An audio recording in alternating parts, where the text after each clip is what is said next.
Alhamdulillah. Hai, assalamualaikum guys. Sekarang kita dari Suara Amanat Rakyat ingin mengunjungi kantor salah satu sosok yang kita pengen banget ambil ilmunya.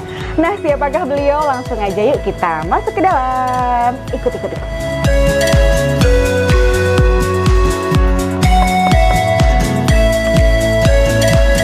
Assalamualaikum. Waalaikumsalam warahmatullahi wabarakatuh. Apa kabar Bang? Alhamdulillah. Sehat. Bapak ada?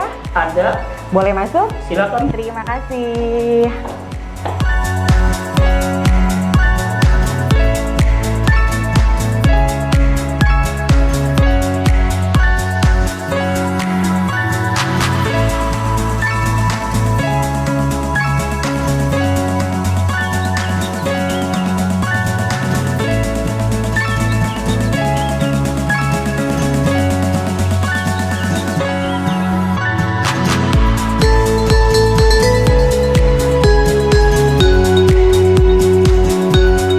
Mbak, silakan sudah ditunggu Bapak. Iya Pak, terima kasih. Berarti sudah boleh masuk ya?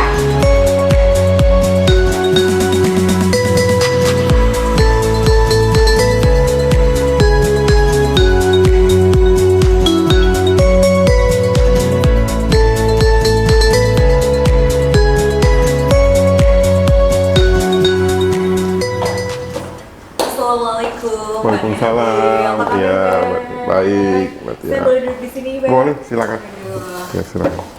seneng banget nih saya hari ini bisa ngobrol bareng sama Bang Yahya. Iya. Sehat, Bang. Alhamdulillah Di tengah sehat. pandemi ini kita harus selalu sehat ya, Bang ya. Harus. Mbak Tia sehat kan? Alhamdulillah. Sehat ya.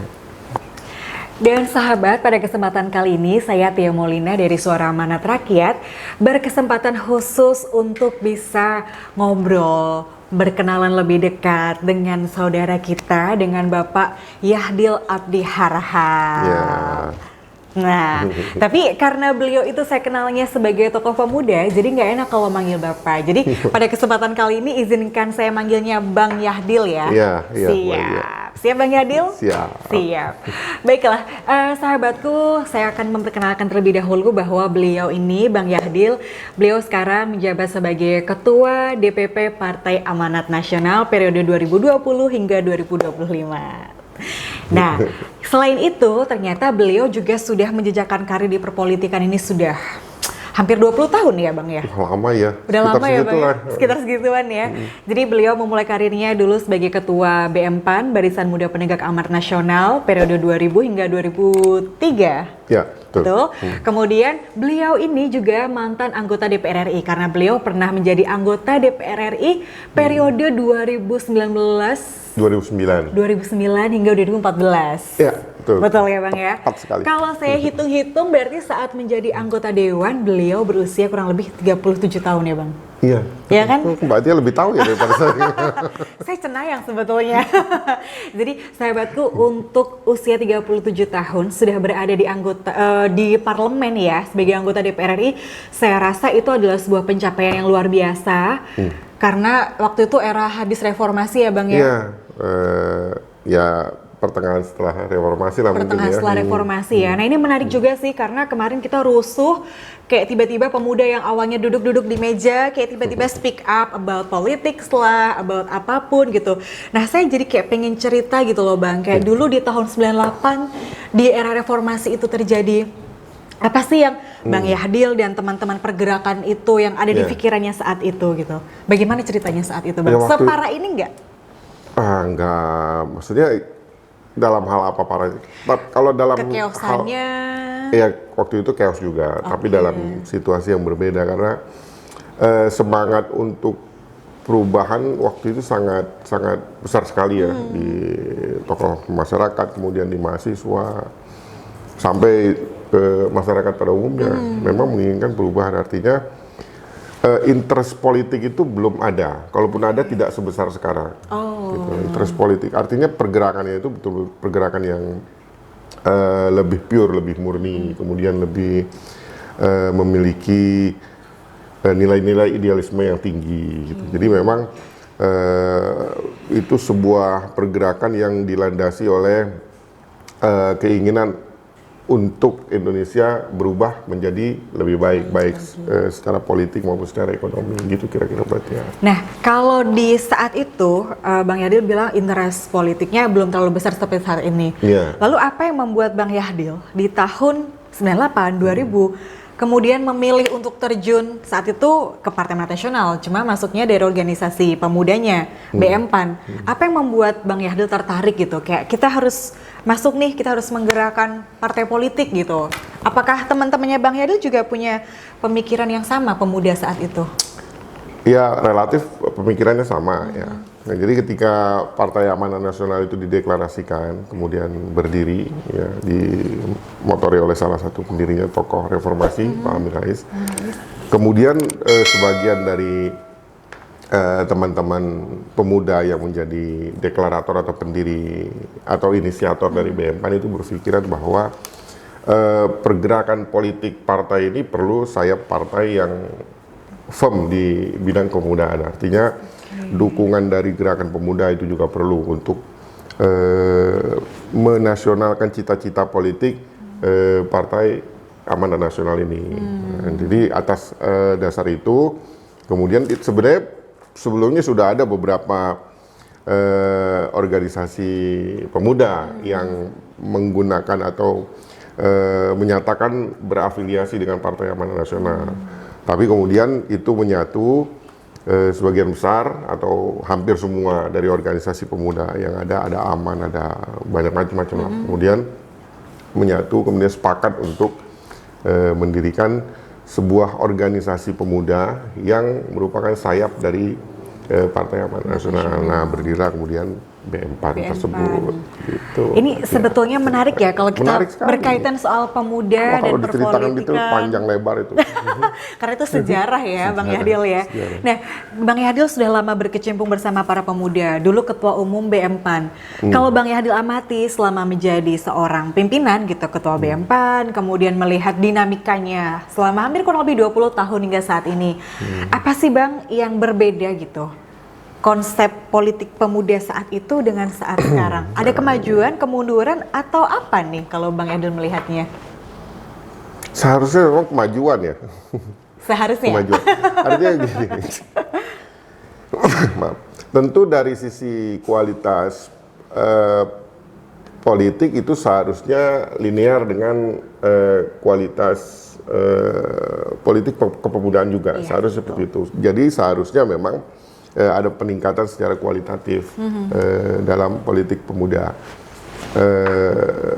Secara faktual memang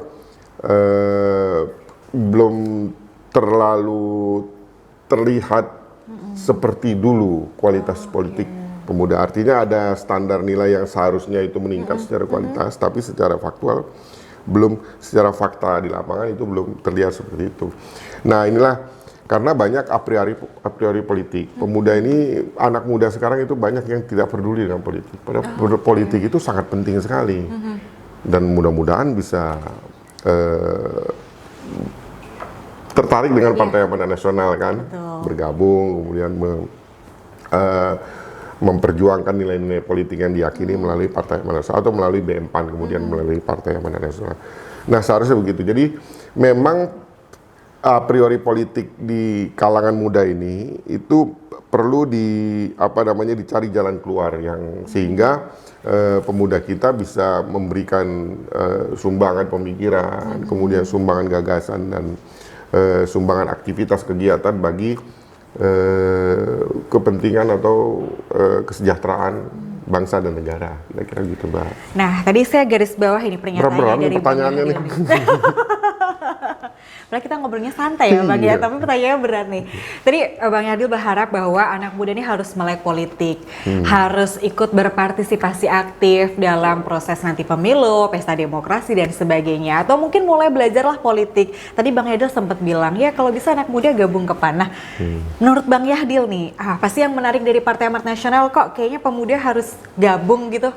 Ya, pertama PAN itu memiliki nilai nasionalis religius, jadi memiliki semangat nasionalisme yang tinggi PAN ini. Jadi jangan disalahartikan bahwa PAN ini adalah partai sektarian, tidak. PAN ini adalah partai nasionalis, cuma memang nasionalisme PAN ini adalah nasionalisme yang dilandasi oleh nilai-nilai religiusitas semua agama. Jadi kita bisa bergabung agama apapun, dari kelompok manapun bisa bergabung di PAN ini.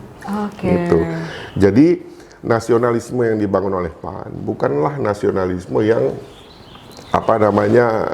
tidak memiliki nilai-nilai tertentu. Ada standar nilainya di situ, ada standar nilai. Sehingga kemudian kita bisa mengembangkan suatu budaya baru, misalnya budaya yang lebih beretika, kemudian budaya-budaya yang lebih saling menghormati, saling menghargai, toleransi dan segala macam. Itulah yang kemudian dikembangkan oleh PAN. Dari sisi perilaku berbangsa dan bernegara, tentu kita menolak sebuah nilai-nilai kolusi, korupsi, kemudian itu nepotisme. Kemudian itulah yang kemudian akan kita kembangkan. Nah, disitulah nilai-nilai religiusitas itu seharusnya ada, membatasi kita untuk berkembangnya hal-hal yang buruk atau tidak baik, kira-kira seperti itu. Nah, jika pemuda kita, anak-anak muda, kemudian bahkan mungkin para remaja yang akan nanti memiliki hak politik untuk memilih dan segala macam, itu bisa mulai belajar di PAN, baik melalui partai secara langsung maupun melalui organisasi-organisasi sayap yang ada di PAN, misalnya di bidang keperempuanan, wanita, ada PUAN, kemudian ada BM PAN dan segala macam. Itu yang kita kembangkan sejak awal. Maka pemuda itu perlu care dengan politik. Perlu care dengan politik, karena apa? Politik itu menentukan masa depan mereka. Gitu. Jadi kalau mereka care dengan politik, mereka juga memiliki pemikiran yang bisa disumbangsarakan, yang bisa digagaskan dalam perjuangan politik melalui partai politik atau sayap-sayap partai politik. Gitu. Menarik sekali ya. Nah, masih berkaitan dengan pemuda nih. Kita flashback ke zaman Bang Yahdil jadi anggota DPR RI ini, Bang. Umur 37 tahun. Mungkin saat itu di parlemen yang duduk saat itu, Bang, mungkin ya sudah zaman orde-orde baru gitu. Nah, bagaimana sih pengalaman Bang Yahdil kala itu bergabung menjadi anggota DPR RI yang masih muda, bergabung di parlemen gitu kan? Apa yang Mbak Yahdil bisa lakukan di sana gitu, Bang? Kayak mungkin teman-teman juga ingin tahu, apa sih sebenarnya kerjaan anggota DPR gitu kan? Mungkin Bang Yahdil bisa cerita tuh, Bang, secara garis besarnya, ya, Bang. Secara khusus kita bisa melakukan banyak ya untuk kepentingan masyarakat di daerah pemilihan kita, itu secara umum untuk seluruh rakyat Indonesia. Karena dari fungsi-fungsi legislatif itu banyak yang bisa kita lakukan. Pengawasan misalnya, kita bisa mengawasi praktek birokrasi atau perilaku pejabat negara yang menyimpang gitu. Kita bisa diskusi, kita bisa sampaikan, kemudian atau misalnya ada hal-hal yang tidak sesuai dengan kepentingan masyarakat, kita bisa sampaikan, kita bisa suarakan, kemudian kita bisa minta merubah untuk tidak melakukan itu, seharusnya seperti ini. Tapi memang salah juga, jangan cuma kritik, harus kita kasih pilihan solusi, sebetulnya itu yang baik. Kemudian dari sisi anggaran juga seperti itu, budgetingnya. Kita bisa memperjuangkan apa yang diperlukan dan dibutuhkan oleh masyarakat sebenarnya. Jangan sampai anggaran kita tersia-sia untuk yang tidak dibutuhkan oleh masyarakat, kan gitu. Butuhnya beras yang dibeli hal lain gitu, yang high-tech apalah segala macam, padahal masyarakat masih membutuhkan hal-hal yang mendasar. Nah, itu yang bisa. Nah, hal-hal seperti ini tentu kan sangat bisa dipadukan dengan semangat idealisme pemuda. Itu pemuda, anak muda ini kan masih memiliki semangat idealisme. Nah, semangat idealisme itu seharusnya melahirkan sebuah konsep dan pemikiran ideal juga, dan itu harus diperjuangkan melalui partai politik, melalui politik, karena negara kita kan negara yang mengakui partai politik untuk memperjuangkan kepentingan politik, tentu dengan aspirasi masyarakat yang harus disampaikan. Dan kalau bisa memang tidak harus disampaikan, harus diperjuangkan. Itulah kemudian kenapa pemuda itu penting aktif di partai-partai politik, itu saya kira. Nah, terkait dengan keaktifan di partai politik nih, Bang Yahdil. Kemarin kita dihebohkan ketika misalnya ada beberapa aktivis, kaum pergerakan atau pemuda yang kemudian menyuarakan pendapatnya, tapi kebetulan nih berbeda dengan kebijakan publik yang sedang berjalan, sehingga ada tindakan represif dari pemerintah, seperti misalnya penangkapan para aktivis.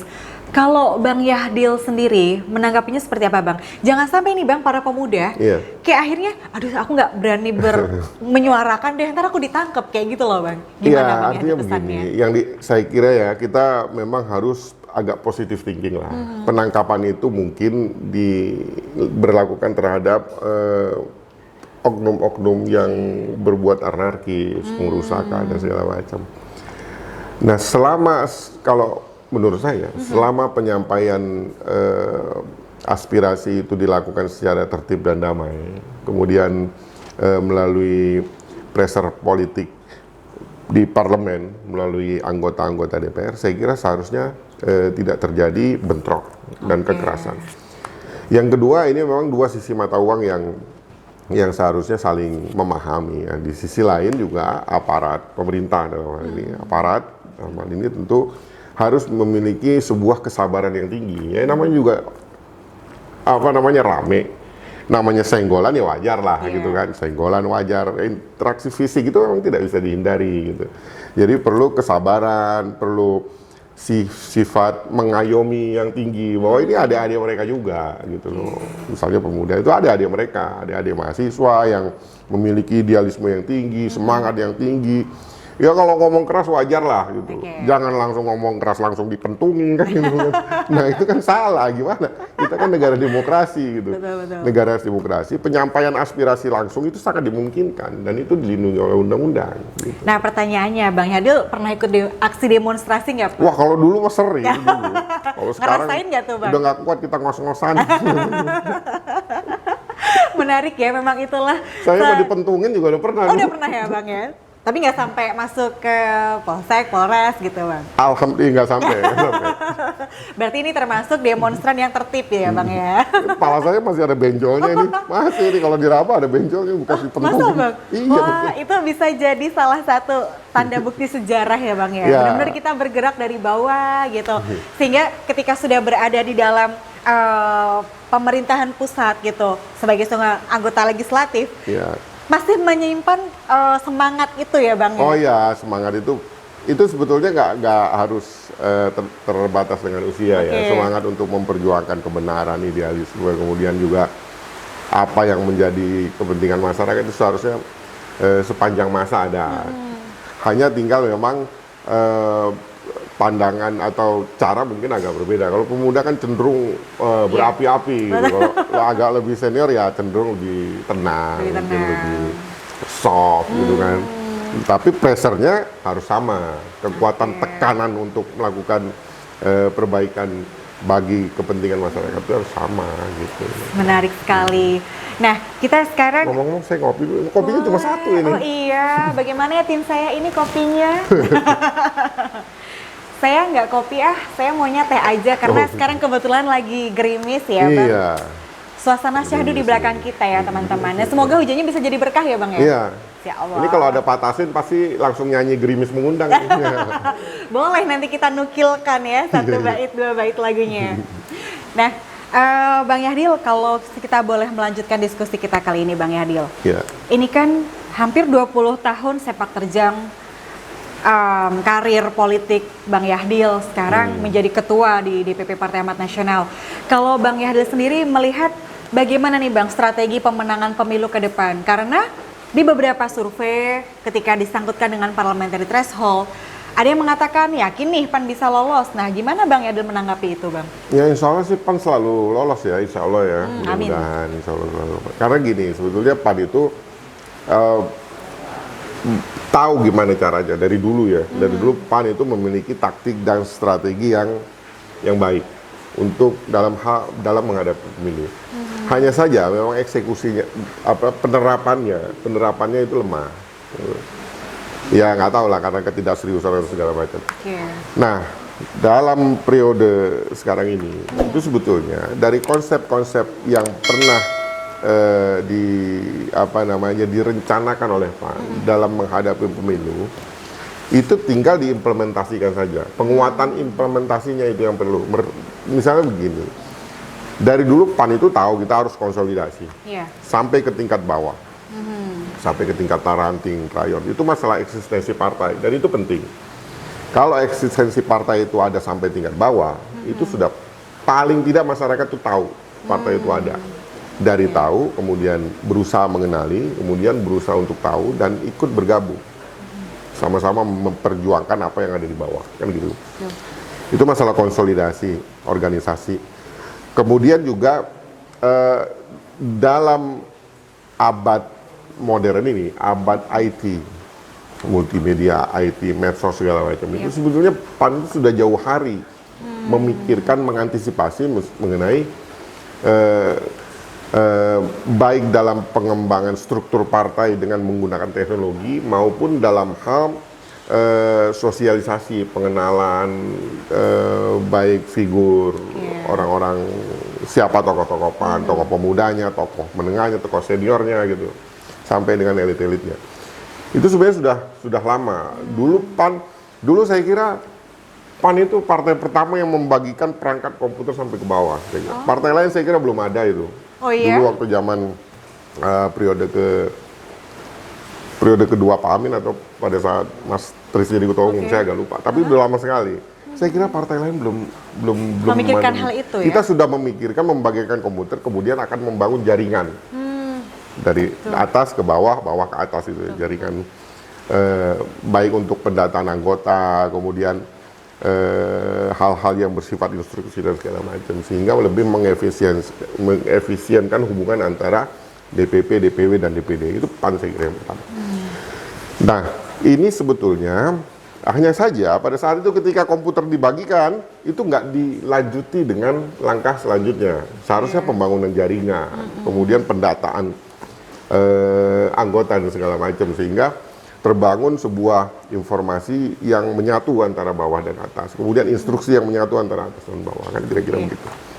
Maka kemudian kita memiliki tekad yang kuat. Hal-hal seperti ini yang dulu pernah direncanakan, kemudian kita lakukan modifikasi dan perbaikan karena dulu belum ada medsos kan. Betul. Nah sekarang sudah ada media sosial, YouTube luar biasa, kemudian Twitter, kemudian Instagram, Facebook dan segala macam. Nah ini yang akan kita manfaatkan media-media seperti ini untuk media sosialisasi, kemudian penguatan image partai dan segala macam.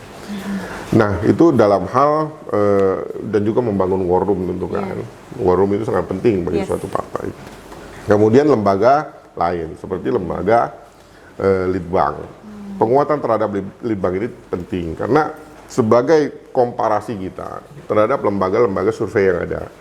Kalau kita nggak punya, kalau ilmu eksak itu tahu sesuatu yang sedang diteliti itu harus ada namanya kontrol. Kontrol itu sebuah standar, nilai dasar. Jadi kalau kita hanya percaya terhadap lembaga survei, tapi kalau kita nggak punya kontrol secara internal itu sulit. Ya kita percaya, akhirnya kita buang-buang duit banyak. Maka litbang itu penting sebagai kontrol kita. Ini bener nggak nih hasilnya begitu? Enggak, kontrol itu seperti ini. Jadi ada standarnya. Litbang harus diperkuat. Dan banyak lagi hal-hal yang harus kita lakukan. Kita juga tidak mau seperti dulu mungkin ya, yang terlalu banyak sebuah acara yang kemudian diskusi, kemudian kesimpulan nggak ada, bubar begitu aja gitu. Kita nggak mau begitu lagi. Maka DPP sekarang itu harus lebih banyak instruktif, instruksi apa yang harus dilakukan oleh DPW dan DPD. Ada yang didiskusikan, tapi banyak hal yang tidak perlu didiskusikan lagi. Itu merupakan kebijakan dari DPP. Sehingga apa? Sehingga terbangun sebuah gerakan yang masif dan menyatu, gitu loh, dari semua struktur tingkatan partai. Itu kira-kira sekilasnya, Mbak. Kalau kita bahasnya panjang lebar lagi, bisa 2 hari 3 malam gitu. Waduh, bagaimana teman-teman? Masih kuat menyaksikannya kalau kita gelar sampai 2 hari 3 malam? Oke, Bang Yadil karena kondisinya hujan, terus tadi saya waktu datang ke sini kayak sempat melihat spot yang asik di depan. Oh gitu ya? Ya, sembari Bang Yadil minum, kayaknya nanti kita boleh ngobrol ke sana Boleh, ya Bang kita ya? ke depan ya. Oke, siap. Silahkan diminum dulu Bang Yadil. Iya, oke. Oke teman-teman, jangan kemana-mana. Ada kue juga ini. Oh, saya juga udah ngelirik dari tadi nih sebetulnya. Sembari kita ngobrol santai sambil mencicipi kopi dan juga kuenya, nanti kita akan lanjutkan, jadi jangan kemana-mana, tetap di Suara Amanat Rakyat. Bang, ya tadi ada satu tempat yang saya penasaran banget. Iya, Kita iya. boleh kenalin sama? Ayo, boleh. Pasti. Silakan. Jadi saya penasaran nih Bang. Iya. Di sini tuh ruangan apa sih kayaknya? Nah, Asik banget ini gitu dari biasanya liriknya. DPP PAN melakukan rapat di sini. Oh. Nah, kemudian kita juga bersilaturahmi, kemudian berkoordinasi dengan DPW, dengan kader-kader, dengan DPD, itu melalui visual, melalui daring.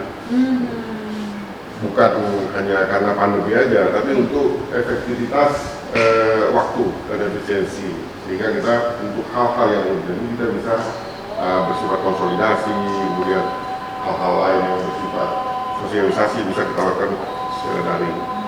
Ya nanti setelah pandemi kan kita bisa lakukan secara langsung, tapi tetap tidak meninggalkan daring. Ini tetap kita gunakan terus nanti. Efektif nggak sih kalau misalnya dari pusat menyapa kader-kader di daerah Oh, itu sangat melalui efektif, sistem sangat daring? efektif. Karena banyak pemikiran dan ide-ide ketua umum itu memang yang harus disampaikan secara cepat dan tepat ke lapisan, ke kader-kader yang ada di bawah. Dan itu untuk mempersingkat waktu, ya dilakukan secara daring, karena itu efektif dan cepat. Sehingga pemikiran, ide-ide ketua umum itu bisa langsung tersosialisasi sampai tingkat bawah dan bisa langsung operasional di tingkat bawah. Hemat waktu, lebih efektif dan tentunya efisien pastinya ya Bang. ya? Betul. Oke, nah kalau ini Ini Bang orang- Eda punya hobi main catur Main nggak catur Bang? ini. Ini kebetulan kader-kader kita lagi main catur ini biasa memang. Politik itu kan seperti catur kan. Oh iya? Ini strategi, mana yang harus langkah mana yang harus dilakukan, kalah dan menang segala macam. Jadi memang banyak kader-kader khususnya insan politik yang sedang main catur sebenarnya kan. Ini kader-kader kita lagi main catur nih. Ini kayaknya Pak PI yang menang nih kayaknya. Bang Eda bisa main catur nggak nih Bang? Bisa, saya bisa Oh main iya? catur. Coba ayo. Silakan dicoba Bang. Wah nanti deh, ini lagi seru ini kayaknya. Sebelum terjadi huru hara dan Bang Eda nggak mau mengganggu teman-teman, jadi Iya. kayaknya kita bisa melihat-lihat sisi ruangan yang lain kayaknya iya. Bang ya. Ya. Oke, mana lagi nih ruangan yang bisa kita tinjau nih Bang? Ya ini ruangan ketua umum, kemudian juga itu ada ruangan administrasi. Oke. Nah ini ruang tamu, mungkin lebih enak kita dulu. Boleh, mari Bang. Selama pandemi, kegiatan masih sering dilakukan di sini atau lebih sering menggunakan rapat daring seperti itu Bang? Ya rapat daring dari sini, kemudian ketua umum kadang di sini, kemudian lebih banyak juga di tempat tinggal beliau, itu lebih efektif dan menghindari kerumunan. Itu kira-kira. Baik, kalau gitu kita bisa menuju ke sana Bang? Boleh. Ya enak ya duduk di sana Silakan. sambil ngobrol-ngobrol.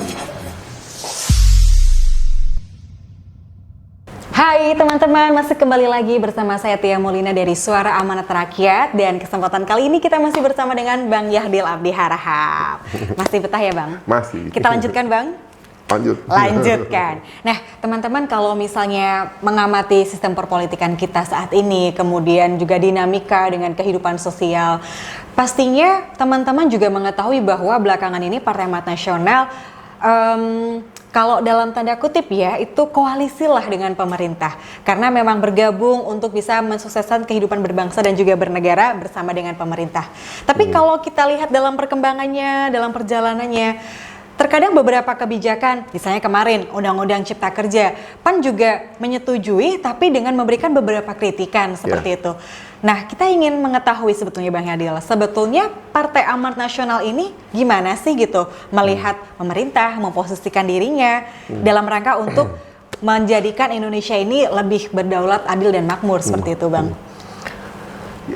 Saya kira memang dari dulu PAN itu selalu menempatkan diri sebagai sebuah entitas yang merupakan mitra kritis dari the ruling party, kira-kira istilah gitu ya, partai yang berkuasa atau kelompok partai yang berkuasa.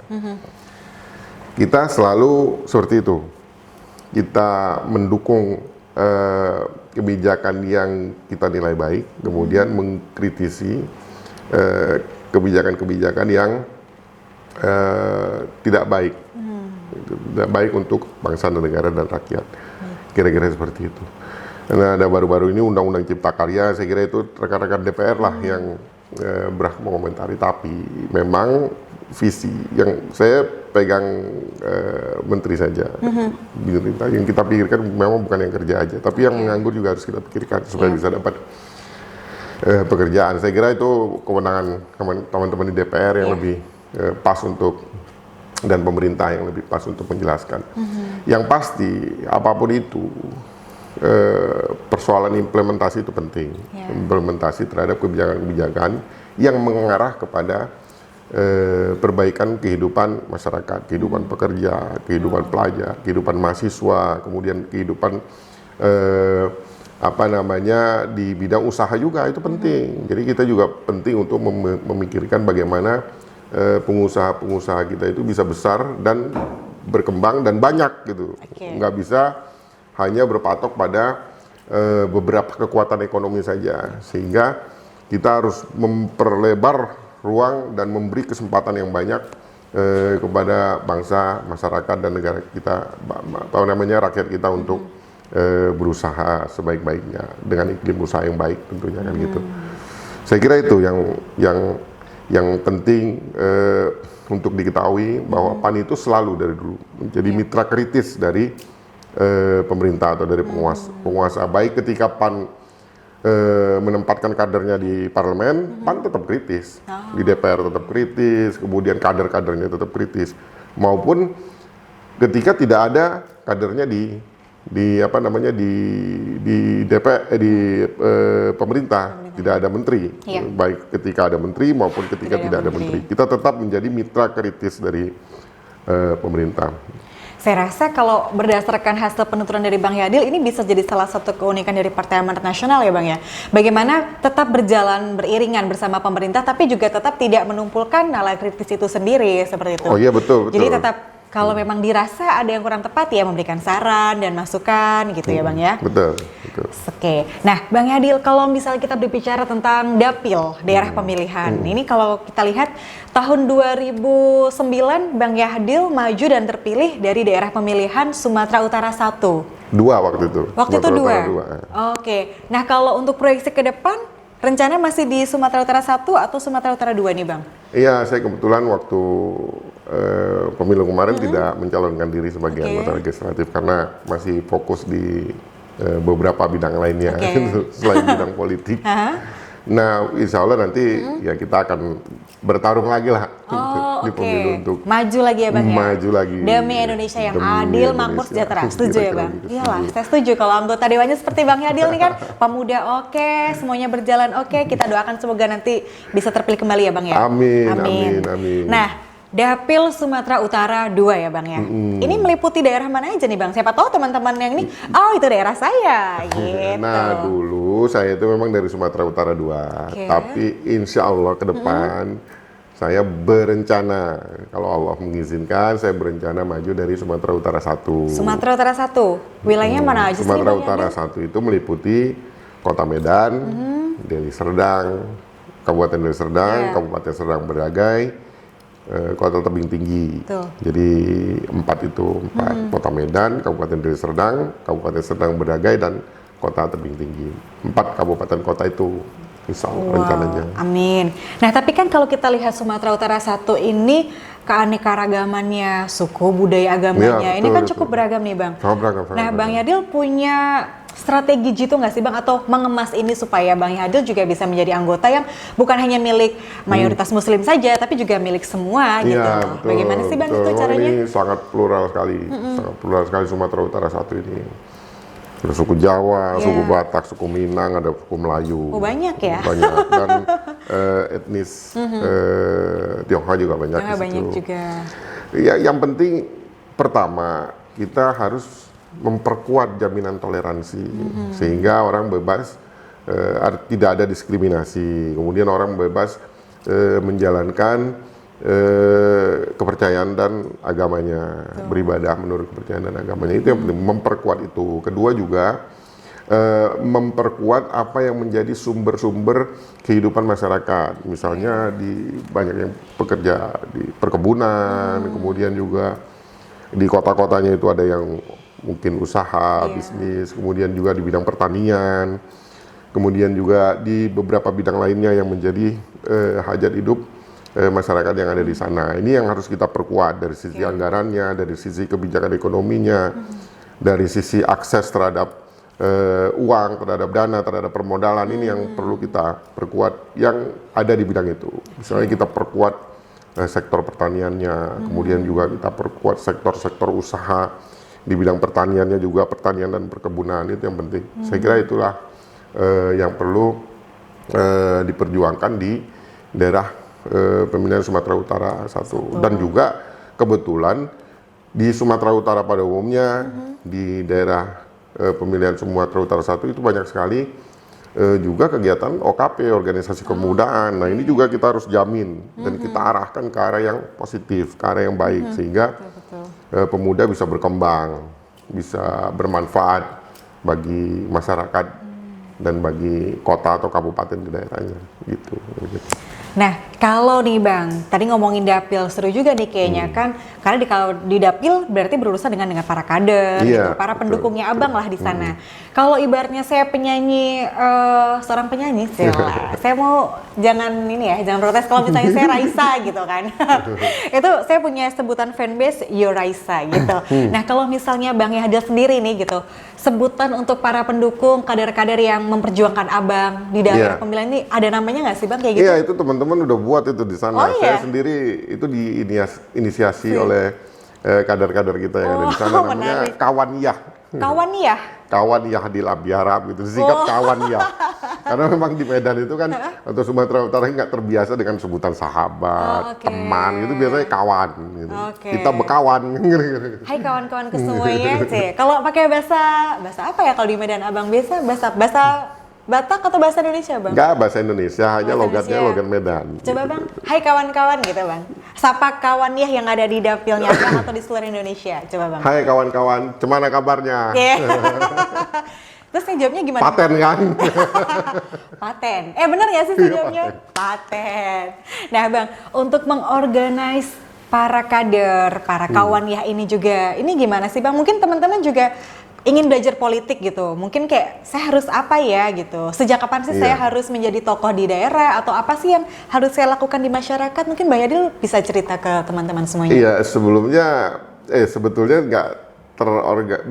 tidak terorganisasi seperti itu ya, tidak terorganisir seperti itu, masih spontanitas dari teman-teman, dan juga ada kader kita juga yang bikin kafe, ownernya Pak Amirullah kalau nggak salah namanya, Amirullah itu membuat kafe namanya Kawan Ya gitu. Nah itu jadi tempat untuk ngobrol, tempat untuk berbicara mengenai strategi dan segala macam permasalahan, bertukar pikiran gitu ya, sehingga itu bukan cuma kafe tapi juga bermanfaat bagi peningkatan wawasan dan pengetahuan gitu. Itu ownernya itu Amirullah itu kader muda itu. Oh iya? Kader muda itu. Wah.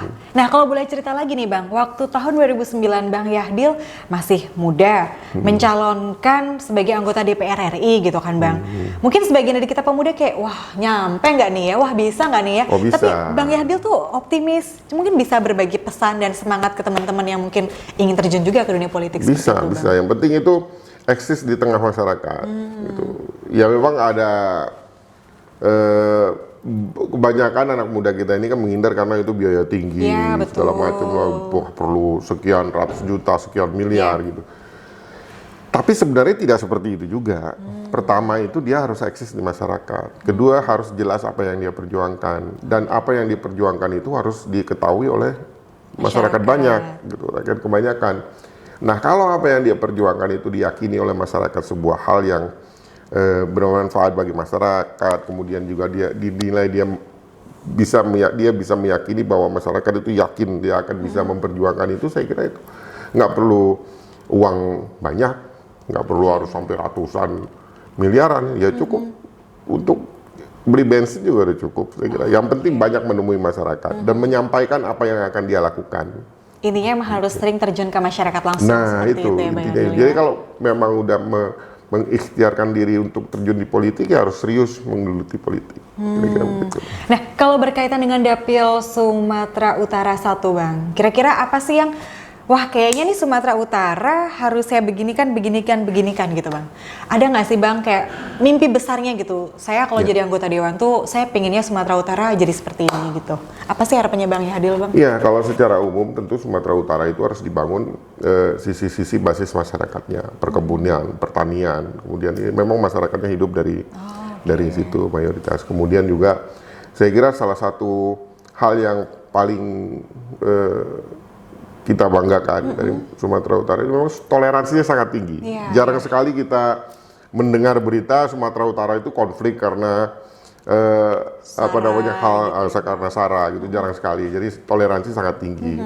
Nah itu harus ditingkatkan lagi dan kemudian juga akan kita tularkan ke daerah-daerah lain.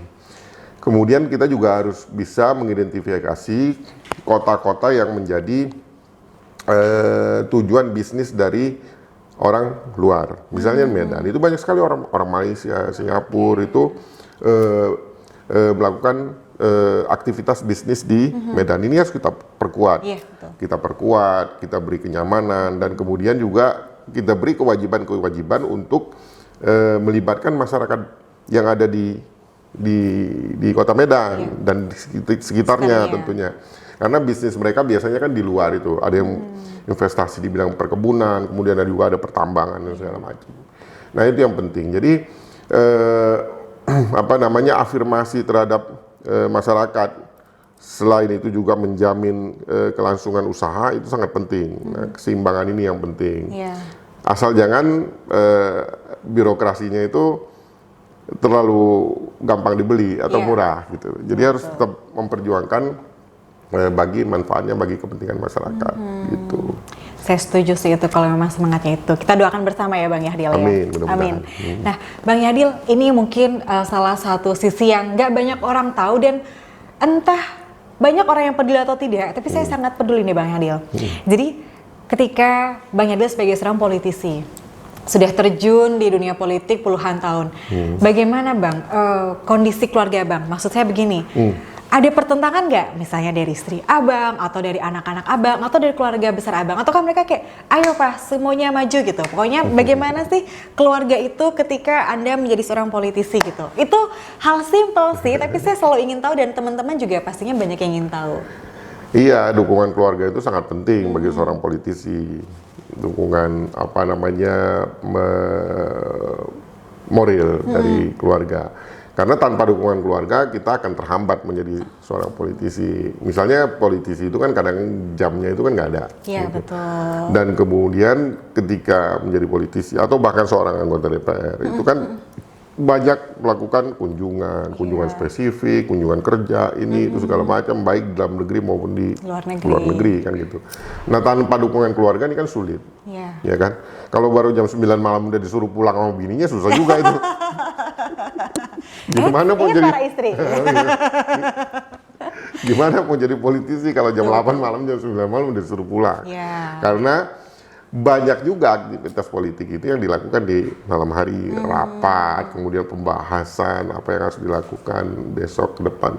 Walaupun tidak setiap saat, tapi biasanya ada semacam sequelnya pada waktu-waktu tertentu. Itu memang pulang malam terus. Misalnya menghadapi ajang-ajang besar. Misalnya kemarin kita baru kongres. Itu kan pertarungan politik. Yaitu rata-rata pulang pagi, pulang malam, pulang pagi, pulang malam ya gitu. Yaitu keluarga harus memahami dan mengerti. Yang penting tidak ada yang diterlantarkan kan gitu kan. Jangan sampai aktivitas di luar, politik segala macam, keluarganya kelaparan, itu salah juga kalau menurut saya kan gitu.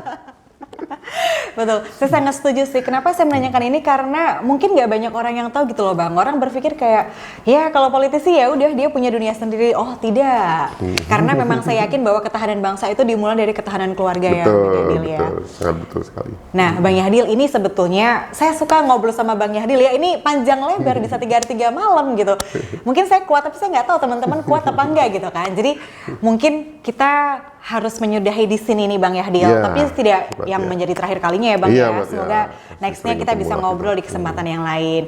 Tapi teman-teman, kita pengen ngobrol, pengen tahu sebetulnya sih apa sih yang ingin Bang Yahdil sampaikan gitu ke masyarakat luas, boleh ke kaum pemudanya atau mungkin masyarakat yang umum lainnya gitu. Jadi kami persilakan Bang Yahdil, silahkan memberikan pesan dan kesan, nasihat juga saran boleh Bang Yahdil, supaya yang muda-muda ini, saya masih muda ya teman-teman, itu bisa kalau semangatnya. Khusus bagi teman-teman, bagi kawan-kawan, bagi adik-adik pemuda, itu jangan a priori terhadap politik.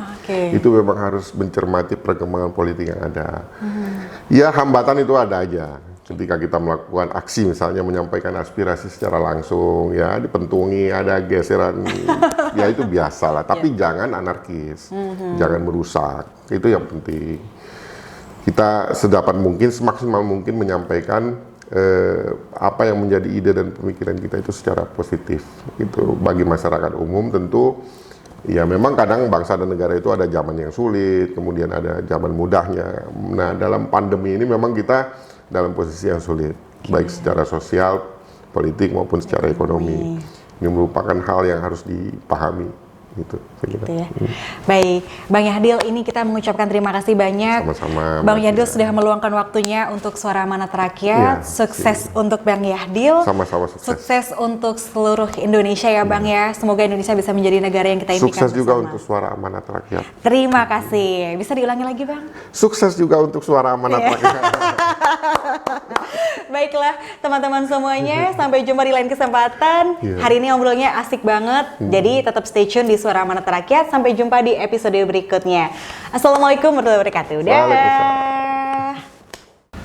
Nah teman-teman, itu tadi adalah obrolan kita bersama Bang Yahdil Abdi Harahap. Kalau misalnya teman-teman punya beberapa tokoh lainnya yang ingin diwawancarai oleh Suara Amanat Rakyat, jangan lupa komen di bawah ini ya. Dan pastinya jangan lupa untuk like dan juga subscribe. Terima kasih. Saya Tia dari Suara Amanat Rakyat. Sampai jumpa.